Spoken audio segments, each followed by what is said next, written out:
Kristi, do you know those ads that you did in South Dakota? Oh, And yes, I said, yes, sir. You mean my Freedom Works Here ads? And he said, yeah, those ones where those beautiful ads, Those those beautiful ads. Beautiful. You did about South Dakota. They had Mount Rushmore, all those things. He said, I want you to do those for the border. Brilliant. And I said, well, sir, I don't know how that works. You mean the ones where I was a plumber and where I was an electrician? And I don't know if I can do those for the border. And he said, no, I want you to do those for the border.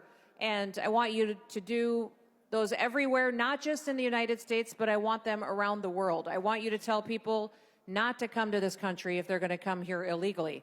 And I said, well, sir, we can do press conferences. We can tell people what we're doing. And he said, nope, we're not going to let the media tell this story because the media will never tell the truth. We're going to do a marketing campaign to make sure the American people know the truth of what you're doing. And I said, well, sir, do you want to be in those ads? And he said, nope. I want you to do them. No? He said, no, I don't. I want you in the ads. He said, I want you in the ads and I want your face in the ads. But he said, but I want the first ad, I want you to thank me.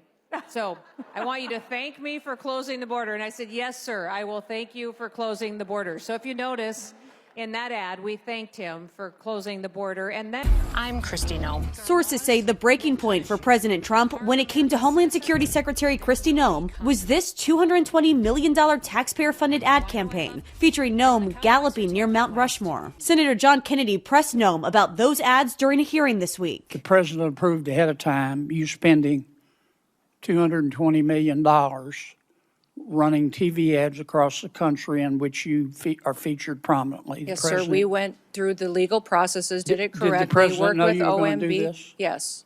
He did. Mm-hmm. Liar, liar, pants on fire. Liar, liar, pants on fire. Liar, liar, pants on fire. Liar, liar, pants on fire.